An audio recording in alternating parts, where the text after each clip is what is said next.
Alors, bonjour mes chers amis et bienvenue dans cette nouvelle vidéo. Aujourd'hui, nous allons traiter un exercice pour ceux qui passent le concours du Trésor. Et donc, il s'agit du concours contrôleur du Trésor. Donc, nous allons faire un exercice sur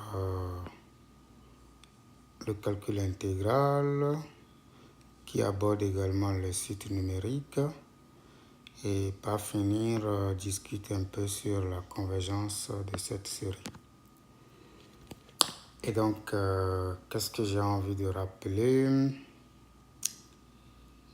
Et il faut savoir, premièrement, comment montrer par exemple qu'une suite donnée est croissante ou décroissante.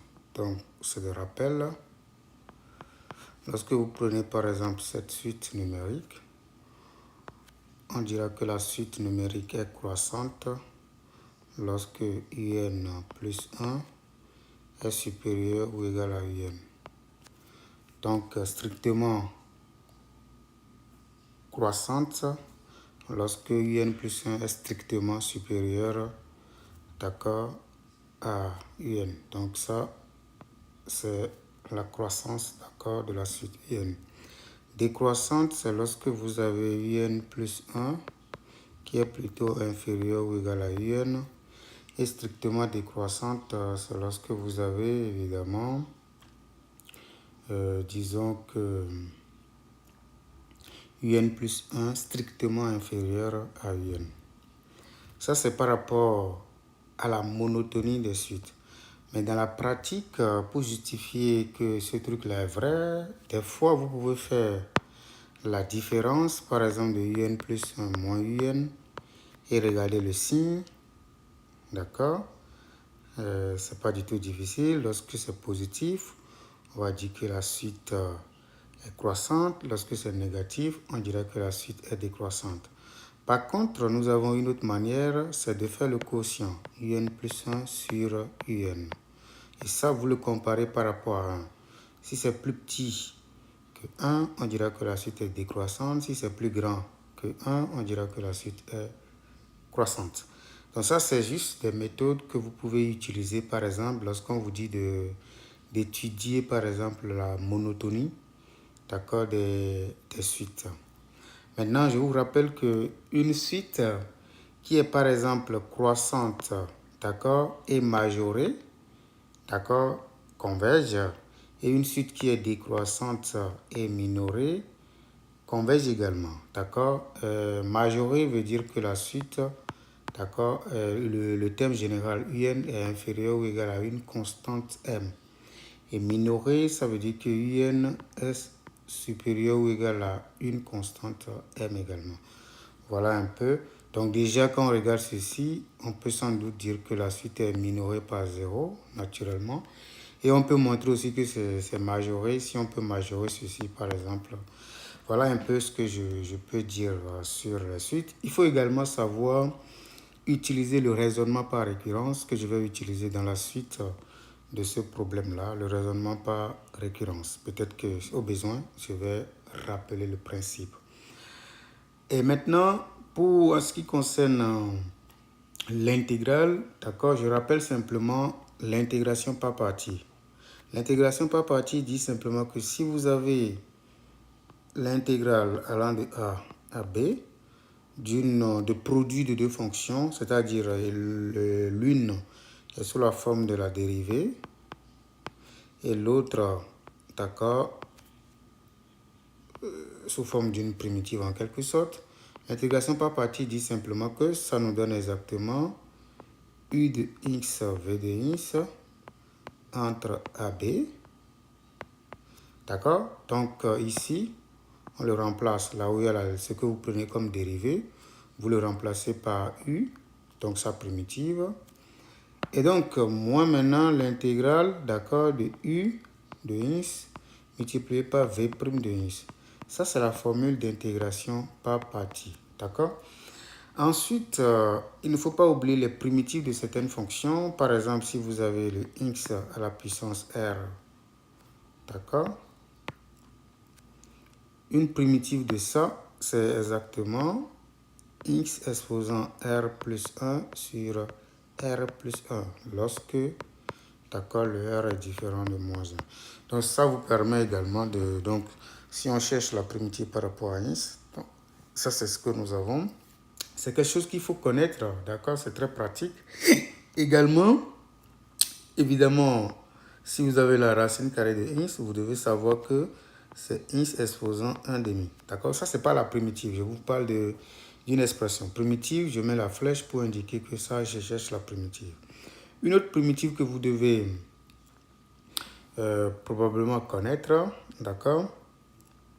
C'est lorsque vous avez, par exemple, u' multiplié par u exposant r, c'est comme ce machin-là, mais c'est une forme beaucoup plus générale.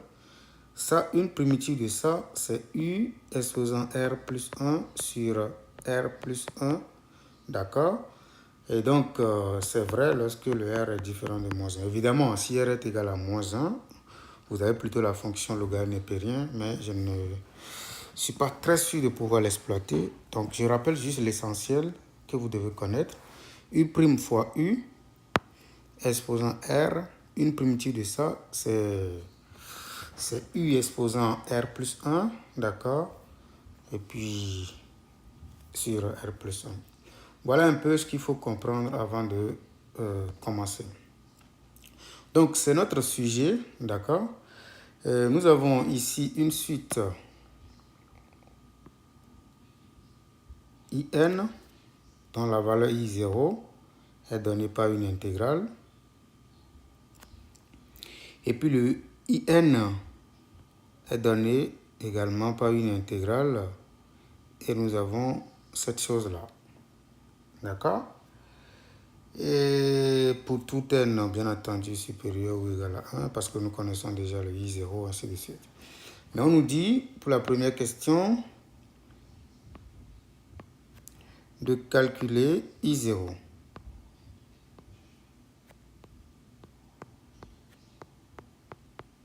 Donc, pour calculer I0, je peux utiliser deux méthodes. Par exemple, pour calculer I0 ici, nous avons I0, par définition, c'est l'intégrale allant de 0 à 1,5 de la racine carrée de 1 moins 2x. De façon générale, pour calculer une intégrale, il suffit de connaître une primitive de la fonction à intégrer et puis ça va être facile à intégrer, d'accord? Donc, comment est-ce que je cherche une primitive de ça? Qu'est-ce que je constate? Je constate que la dérivée de ce qui est ici, ce n'est rien d'autre que moins 2, d'accord? Et donc, si j'écris par exemple que ceci est égal à l'intégrale allant de... donc, qu'est-ce que je vais faire? Si je prends u de x, par exemple, égal à la racine carrée de 1 moins 2x, que je rappelle que c'est la même chose que 1 moins 2x exposant à 1,5. D'accord? Ce que je veux dire, c'est que si je prends ceci comme, je ne sais pas, un f de x, d'accord? Donc, je vais constater que, donc, si on pose f de x égale à 1 moins 2x, ce qui me préoccupe, c'est sa dérivée. Donc, sa dérivée, ça fait moins 2. D'accord? Et donc,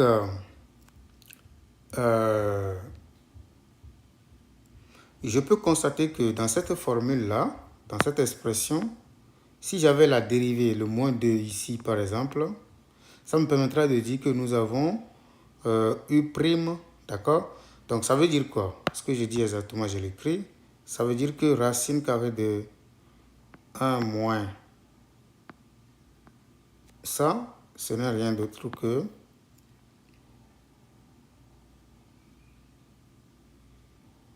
disons f' de x divisé par moins 2. Donc, si je fais f' de x divisé par moins 2, je trouve 1 en réalité. D'accord? Multiplié maintenant par la racine carrée de 1 moins 2x. Mais si ça c'est beaucoup trop compliqué, ce que je dis, ce que je vais faire, c'est juste modifier ceci, ce qui est donné, pour être beaucoup plus clair, d'accord? Je vais simplement dire que ça c'est intégrale allant de 0 à 1 demi, d'accord?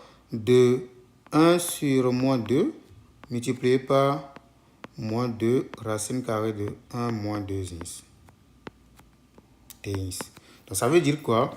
Que j'ai multiplié mon expression par moins 2 et puis je l'ai divisé. J'ai utilisé moins 2 parce que la dérivée de ça, c'est égal à moins 2. Ça me permet de dire que cette intégrale, je peux sortir les moins 1,5, c'est-à-dire ce facteur-là. Je peux le sortir, ça fait moins 1,5.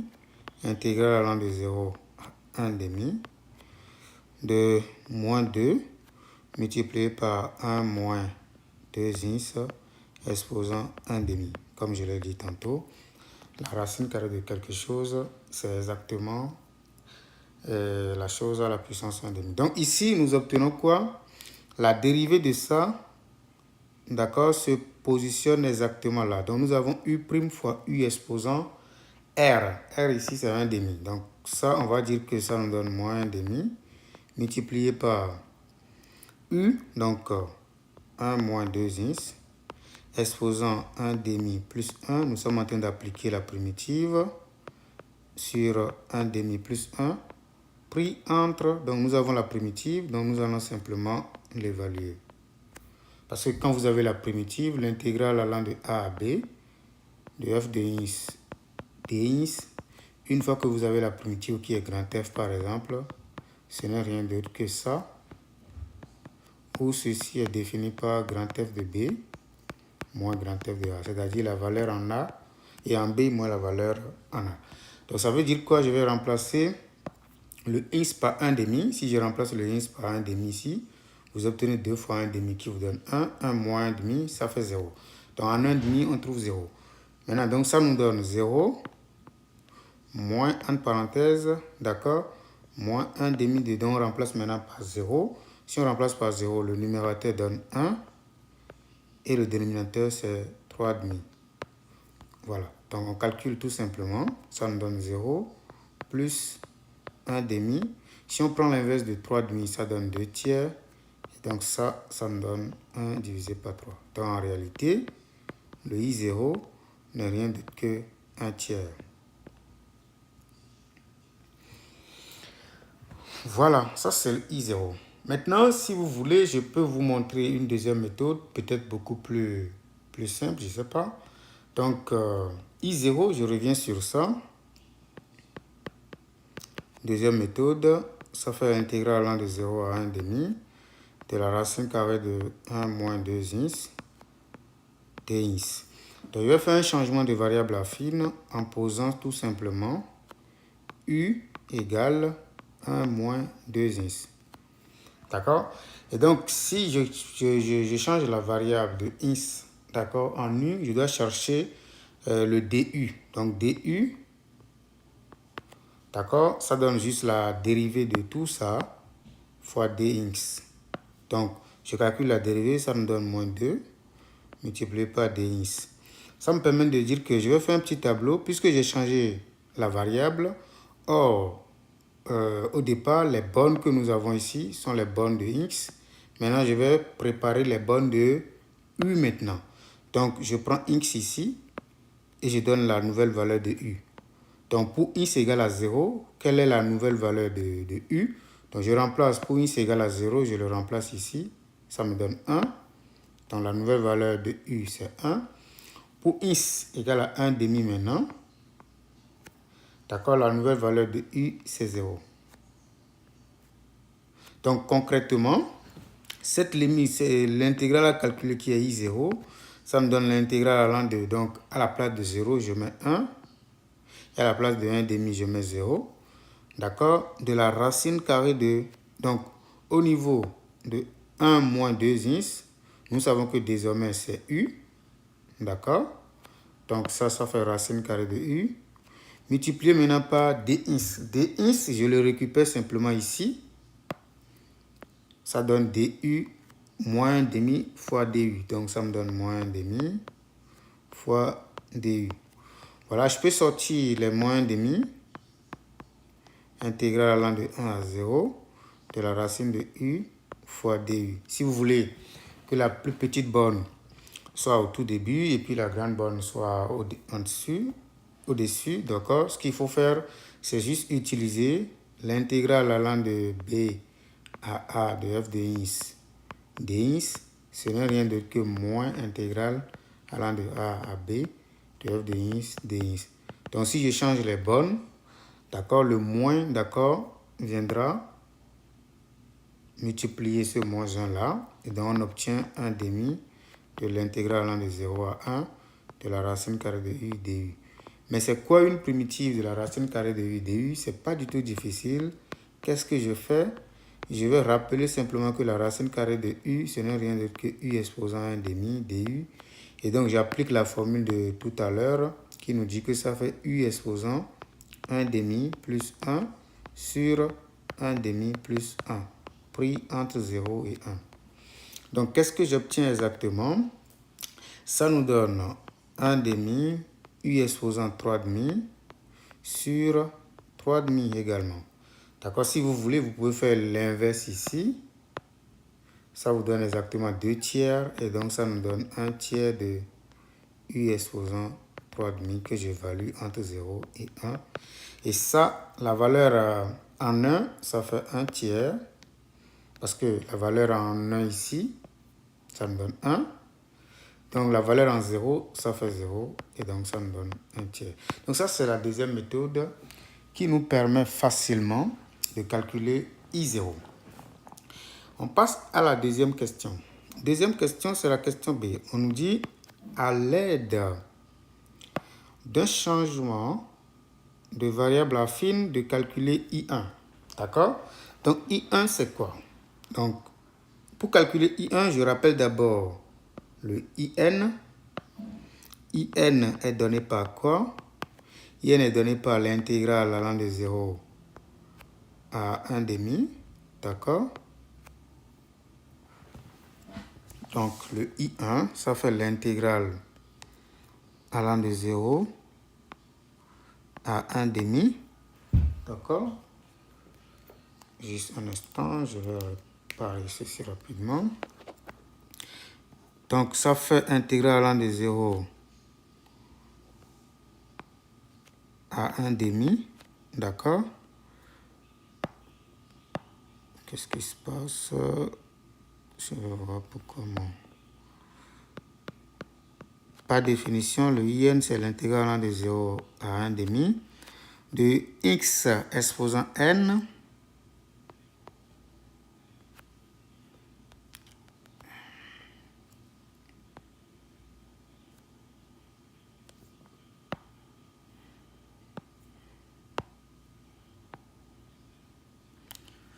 pourquoi mon tableau a un petit souci là. Donc, de x exposant n, donc le IN, d'accord, c'est égal à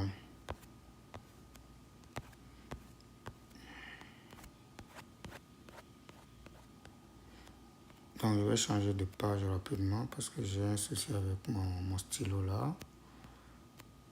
Je vais changer de page pour voir.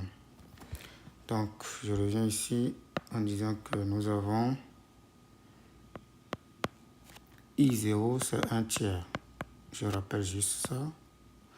Maintenant, le INB, on nous dit de calculer à l'aide d'un changement de variable I1. Donc, pour calculer I1, je rappelle d'abord IN, c'est égal à l'intégrale allant de 0 à 1 demi de x exposant n multiplié par la racine carrée de 1 moins 2x dx. Donc, qu'est-ce que je vais faire pour calculer ça? Le I1, ça nous donne alors intégrale allant de 0 à 1 demi. Donc, il s'agit de remplacer le n par 1. Ça donne alors x racine carrée de 1 moins 2x. Donc, pour faire le changement de variable affine, c'est comme la deuxième méthode que je viens d'exposer là. Je vais poser u égale à ça. Voilà ce qui est affine. Donc, ça fait 1 moins 2x. du, comme je l'ai calculé tantôt, ça fait moins 2 fois dx. D'accord? Mais lorsque je pose, d'accord, u égale 1 moins 2x, je peux tirer x. D'accord? C'est comme une équation. Le x est égal à quoi? Ça fait u moins 1 sur moins 2. D'accord? C'est-à-dire, si vous voulez envoyer le moins, ça fait 1 moins u divisé par 2, tout simplement. Et donc, puisqu'on a fait le changement de variable, il faut donner les nouvelles valeurs de u. Donc, le x est ici, le u est là. Pour x égale 0, qu'est-ce qui se passe? Le u est égal à 1. Et pour x égale 1 demi, le u c'est égal à 0, exactement. Donc, les nouvelles valeurs de u sont exactement 1, 0. Donc, l'intégrale, c'est-à-dire I1, c'est égal à l'intégrale allant de 1 à 0. D'accord? De x à la place de x, qu'est-ce que je fais? Je dois mettre ceci. Parce que ça, c'est le x. Donc, le x devient 1 moins u divisé par 2 multiplié par la racine carrée de 1 moins 2x. 1 moins 2x, tout le monde le connaît, c'est exactement u. Donc, ça me donne racine de u. Multiplié maintenant par dx. Donc, pour multiplier par dx, d'accord, ce n'est rien d'autre que moins 1 demi de du. Donc, ça me donne moins 1 demi de du. Encore une fois, tel que je l'ai fait tantôt là, d'accord, à cause de ce moins, je peux changer rapidement les bornes d'intégration. Ça me donne alors 1 demi, intégrale allant de 0 à 1, de 1 moins, si vous voulez, 1 demi moins 1 demi de u. J'ai juste dispatché les choses, fois racine de u, du. Donc, je vais essayer de développer. Ça me donne 1 demi, intégrale allant de 0 à 1, de 1 demi racine de u, moins 1 demi de u racine de u du. Donc ici, qu'est-ce que je fais exactement? Ça me donne 1 demi de intégrale 1 demi de u exposant 1 demi, ça c'est la racine de u, moins 1 demi u exposant. Donc il faut faire la somme. Il y a l'exposant ici c'est 1, alors que l'exposant au niveau de la racine carrée de u, ce n'est rien d'autre que 1 demi, qui me donne alors 1 plus 1 demi qui donne 3 demi.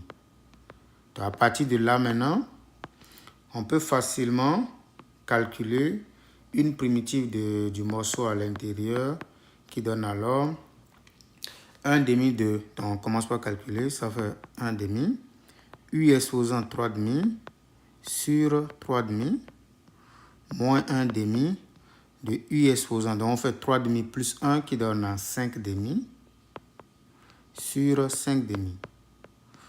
D'accord? On calcule tout ça entre 0 et 1. Donc n'oubliez pas, hein, encore une fois, lorsque vous avez x exposant r, une primitive de ça, c'est x exposant r plus 1 sur r plus 1. C'est exactement ça que j'ai appliqué. D'accord? Si le r est différent de moins 1, on peut toujours l'appliquer. Et donc ici, vous avez le r qui vous donne 1 demi. Et ici, vous avez le r qui vous donne 3 demi. Donc vous faites juste les calculs. Puis vous tombez exactement sur ça. Maintenant, on l'évalue en 1. Ça nous donne 1 demi, facteur de...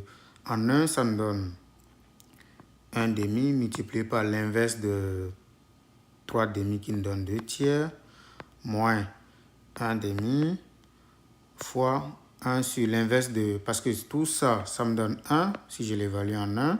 Donc là, ça devient l'inverse de 5 demi qui nous donne alors 2 cinquièmes. Maintenant, moins maintenant, la valeur en 0, puisqu'on doit remplacer u par 0, tout ça, ça donne 0.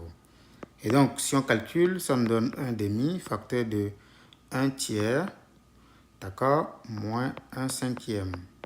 Ce qui nous donne quoi? 1 demi, facteur de 5 moins 3 qui donne 2 divisé par 15. Ce qui nous donne 1 sur 15. Du coup, nous avons I1 qui nous donne 1 divisé par 15. Voilà. On continue. Donc, je rappelle que I0, c'est 1 tiers. Mais le I1, c'est 1 sur 15. OK. Question 2.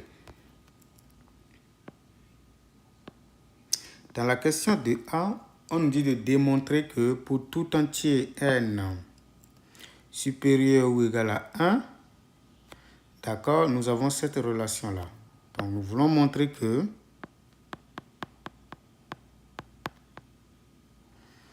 qu'il y a une relation, c'est-à-dire 5 plus 2n, d'accord, 5 plus 2n, tout ça multiplié par in plus 1 n'est rien de tout que n plus 1 multiplié par in. OK. Donc, on peut commencer par calculer in plus 1 par définition. C'est égal à quoi? Par définition, c'est l'intégrale allant de 0 à 1 demi. Donc, il s'agit de remplacer dans cette formule-là le n, d'accord, par n plus 1, d'accord? C'est ça le in plus 1, d'accord? Donc, ça nous donne x exposant n plus 1 multiplié par la racine carrée de 1 moins 2x, d'accord, dx. Donc, on va utiliser ici une intégration par partie parce que nous voulons ici que l'exposant là devienne x à la n, d'accord? Et donc, si on pose, par exemple, le u' de x dans la formule d'intégration par partie égale à la racine carrée de 1 moins 2x, et qu'on pose v de x égale à x exposant n plus 1, on verra qu'après dérivation, d'accord, c'est-à-dire que v' de x n'est rien d'autre que n plus 1 fois x exposant n. Donc, on voit que nous pouvons espérer quand même dans la suite, d'accord, quelque chose contenant x à la n. C'est déjà un bon début. Maintenant, on va chercher une primitive de ceci. Donc, comment on cherche une primitive de ça? On l'a fait tantôt, d'accord? C'est exactement quoi? Donc, on va multiplier, d'accord? Ceci, je vais le regarder comme moins 1 demi multiplié par moins 2 racine carrée de 1 moins 2x. Comme ça, je peux dire que le u de x, d'accord, ça fait moins 1 demi fois, donc une primitive maintenant de ça, ça fait 1 moins 2x exposant 3 demi sur 3 demi. Parce que là, j'obtiens exactement quoi? U', donc ça, sa dérivée, c'est exactement ça. Donc ça fait U' racine de U. Donc le U' racine carrée de U, d'accord, ça fait U' fois U exposant 1 demi. Et donc ça, une primitive de ça, comme je l'ai rappelé tantôt, ça fait U exposant 1 demi plus 1 qui fait 3 demi sur 3 demi en fait. D'accord? Mais allons-y, si on cherche à réduire un tout petit peu tout ça, on peut aller loin en disant que ça, le u de x, d'accord, ce n'est rien d'autre que moins 1 tiers, à cause du 2 au dénominateur, on peut simplifier, d'accord, fois racine carrée de 1 moins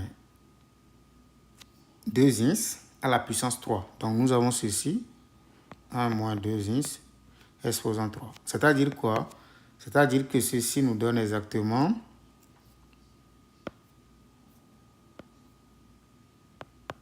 moins 1 demi, facteur de 1 moins 2x, multiplié par la racine carrée de 1 moins 2x. Parce que nous avons quelque chose, racine carrée au cube, Et racine de a au cube, ça fait a racine de a. Voilà. Allons-y. Maintenant, qu'est-ce qui se passe?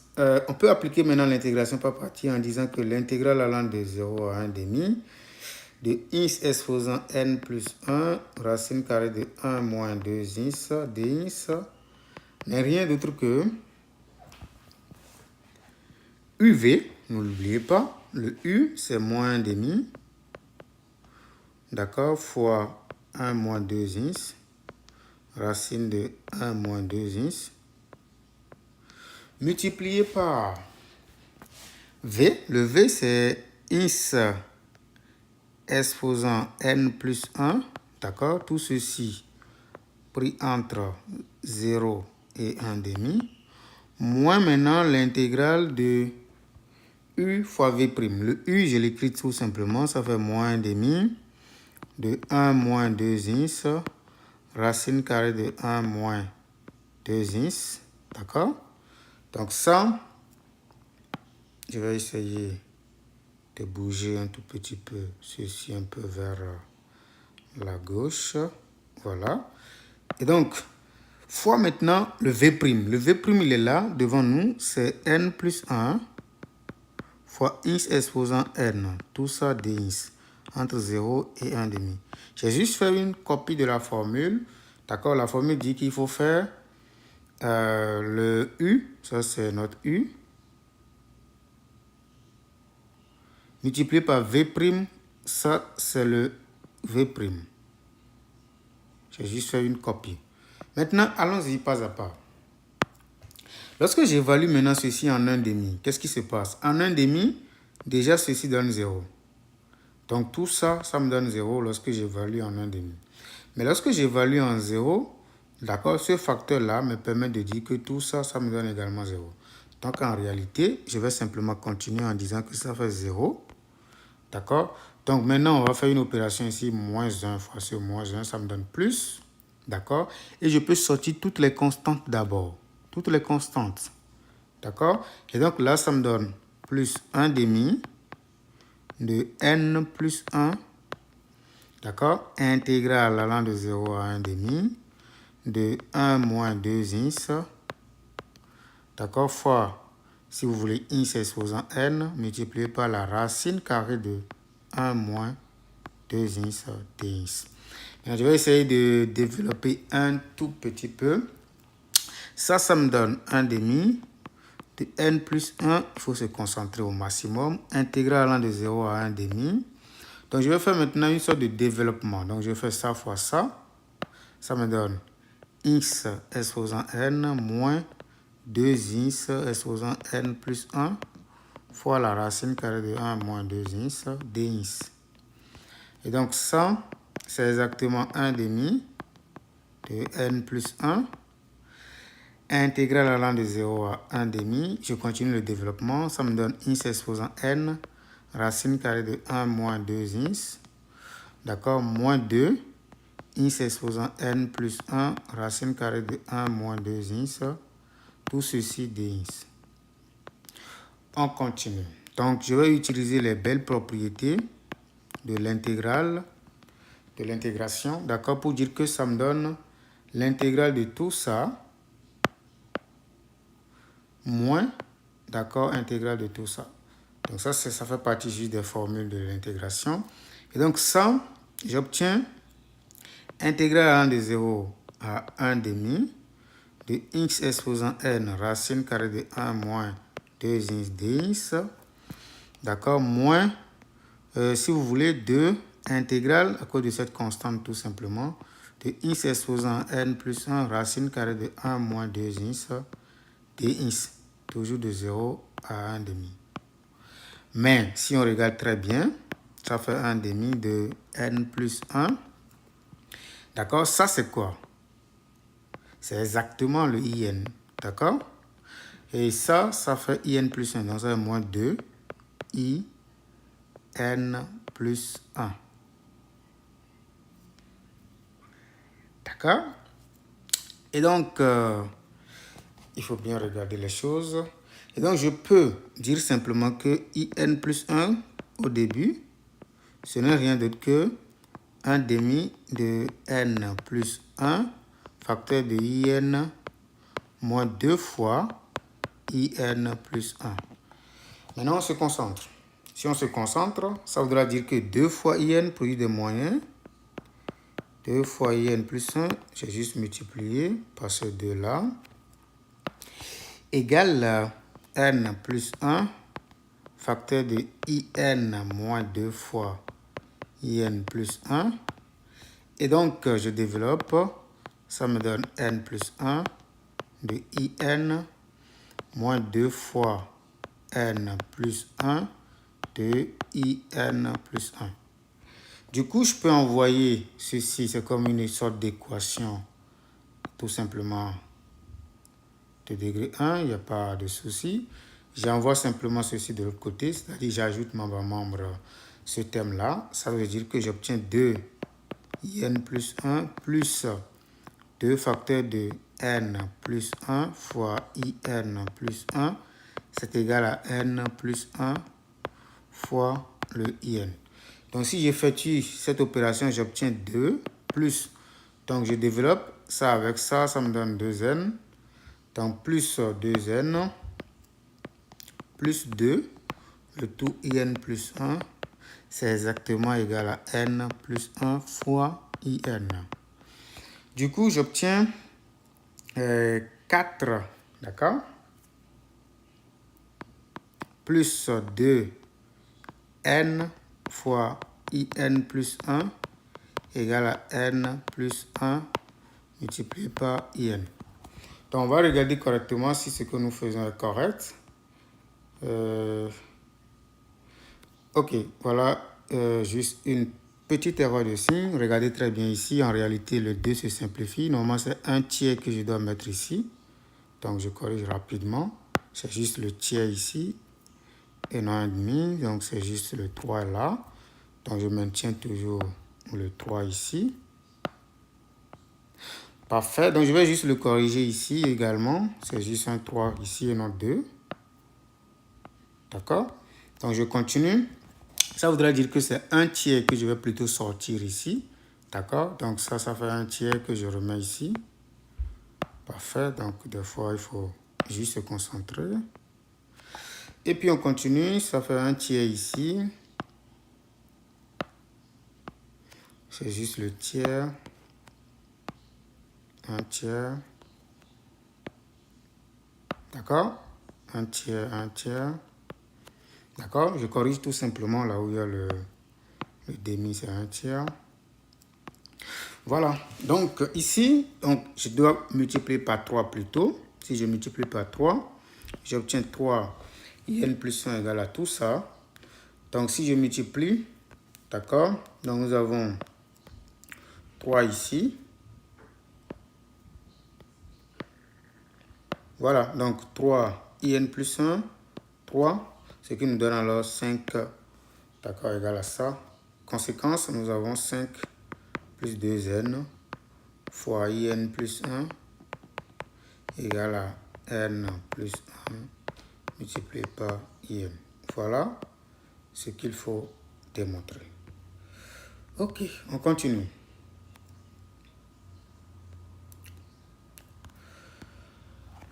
Après ça, on nous demande de déduire la valeur de I2. Vous voyez? Donc, c'est tellement simple. On sait que cette relation est désormais correcte. Donc, pour calculer I2, d'accord? Donc, pour la question B, on veut déduire I2.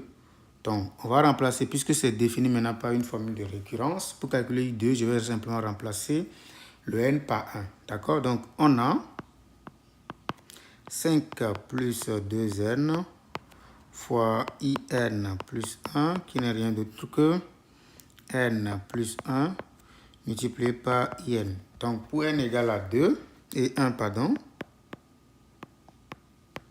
Donc, on remplace ça dans tout ça. On obtient quoi? 5 plus 2, i. Donc, ici, on va mettre n égale à 1. Donc, 1 plus 1, ça nous donne 2. Donc, on a i2 égale à 1 plus 1, in. I1, pardon. D'accord? Et donc, ça me donne 7 fois i2 égale à 2 fois I1. Donc, on va récupérer le I2 qui nous donne 2 septièmes de I1. Or, I1, c'est égal à 1 quinzième, ce qui nous donne 2 septièmes fois 1 quinzième, qui nous donne 2 divisé par... Donc, nous allons faire 7 multiplié par 15, d'accord, qui nous donne exactement 105. Donc, on obtient ici 105. Voilà un peu ce qu'il faut comprendre. Donc, encore une fois, je rappelle, le I0, c'est égal à 1 tiers. I1, c'est égal à 1 quinzième. Et puis, I2, c'est égal à 2 divisé par 105. Voilà les 3 premiers thèmes, par exemple, de notre suite. On continue.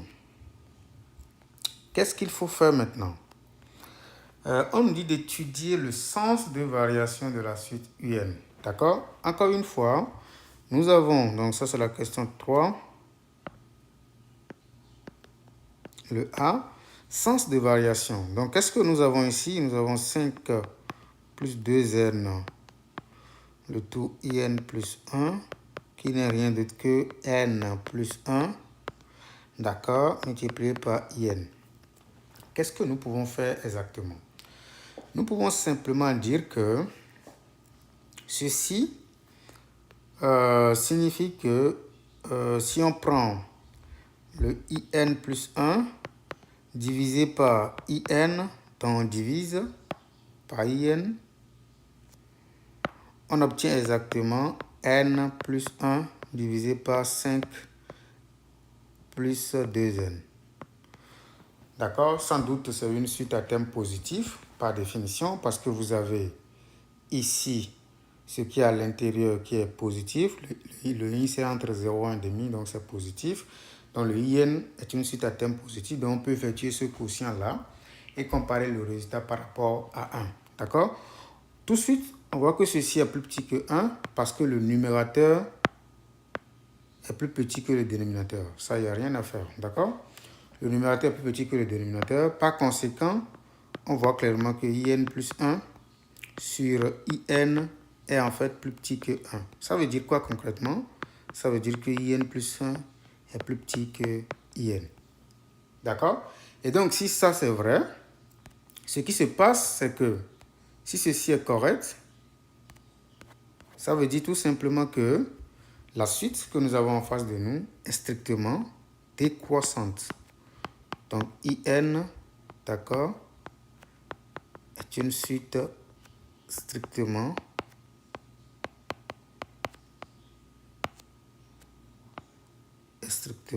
décroissante. Voilà. Parfait. Maintenant, on continue. Après ça, puisque nous avons maintenant le sens de variation, qu'est-ce qu'on nous demande de faire?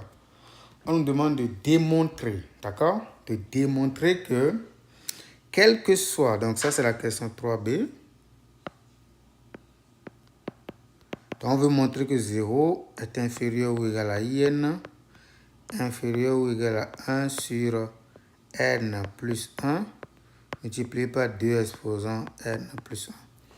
Donc probablement nous avons, disons certainement beaucoup de méthodes, d'accord?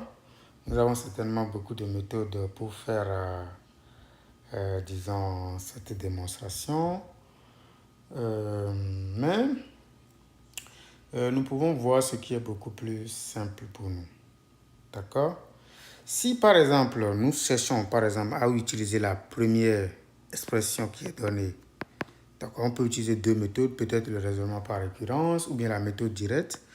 IN par définition, c'est ça.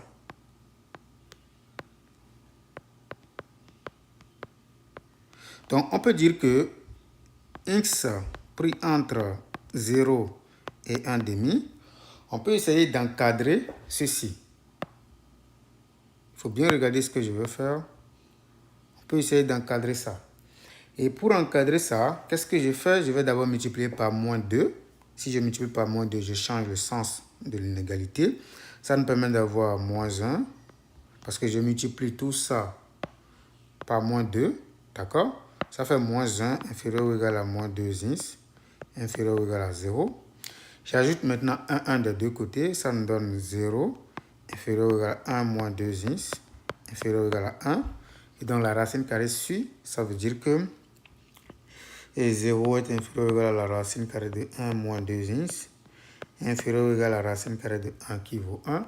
Donc on multiplie maintenant par ins exposant n, ça veut dire que 0 toujours, inférieur ou égal à ins exposant n fois la racine carrée de 1 moins 2 ins, inférieur ou égal à ins exposant n.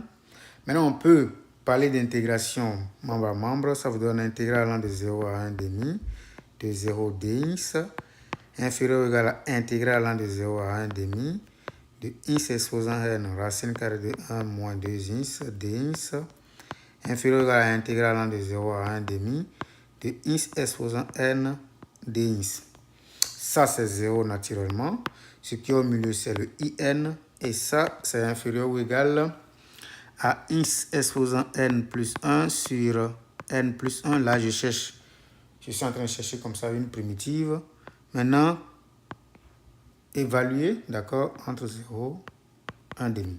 Donc, nous obtenons 0 inférieur ou égal à in, inférieur ou égal. Donc, on évalue en 1 demi. Donc, je peux d'abord sortir, si vous voulez, c'est-à-dire que si vous voulez, on peut évaluer directement, il n'y a aucun souci. En 1 demi, ça nous donne 1 demi exposant n plus 1 sur n plus 1, mais en 0, ça fait 0. Donc, nous venons de démontrer que ceci est inférieur ou égal. Donc, on envoie ceci, ça nous donne 1 sur 2 exposant n plus 1 sur n plus 1. Et ça implique que 0 est inférieur ou égal à in, inférieur ou égal à 1 sur n plus 1 multiplié par 2 à la puissance n plus 1. C'est exactement ce qu'on nous demande de prouver. Vous voyez, c'est beaucoup plus simple comme ça, mais vous pouvez aussi faire le raisonnement par récurrence si vous le souhaitez. La dernière question, on nous dit de justifier, je pense, d'accord, que la suite UN est convergente. Comme je l'ai dit au début, une suite est convergente. Ici, qu'est-ce que nous avons? La suite IN. Donc, on va dire ici que la suite IN, d'accord, est, disons, décroissante. Ça, on l'a prouvé déjà. D'après la question 3A, elle est strictement décroissante. Et minorée, parce que c'est supérieur ou égal à 0, ici. D'accord? Et minorée par 0. Alors, elle est convergente. C'est tout. Elle est convergente. D'accord? Maintenant, comment on va déterminer maintenant la limite? On va exploiter la relation qu'on vient de faire, trouver là. 1 sur n plus 1, 2 exposant n plus 1. On va dire que la limite, lorsque n tend vers infini, de 0, ça c'est 0, c'est-à-dire la limite de ça. Puis on va calculer également cette limite-là. Maintenant, limite, lorsque n tend vers plus l'infini de 1 sur n plus 1 fois 2 à la puissance n plus 1, c'est 0. Parce que tout le dénominateur tend vers infini. Et donc 1 sur, disons, infini, ça fait 0. Par conséquent, la limite de in, donc ça, ceci entraîne que la limite de in aussi, c'est 0. Donc, on vient de trouver la limite de in de façon simple, d'accord? Ça voudra dire que plus, d'accord, le n augmente, plus nous allons tendre vers quelque chose de plus en plus petit. Et c'est normal parce que si vous regardez le I0 que nous avons calculé, le I0, d'accord, je pense que je l'ai rappelé quelque part ici. Le I0, voilà, c'est égal à 1 tiers. Mais quand on a calculé le I1, c'est 1 quinzième, donc ça devient très petit. Mais lorsqu'on a calculé le I2, c'est 2 sur 105. Vous voyez, ça augmente chaque fois le dénominateur. Donc ça veut dire quoi? Que ça s'écrase, d'accord? Ça tend vers 0. Et donc, naturellement, ça montre simplement que ce que nous faisons a quand même un sens, d'accord? Merci d'avoir regardé cette vidéo. N'hésitez pas à vous abonner, à commenter, à nous proposer des sujets sur lesquels nous allons vous aider. Merci.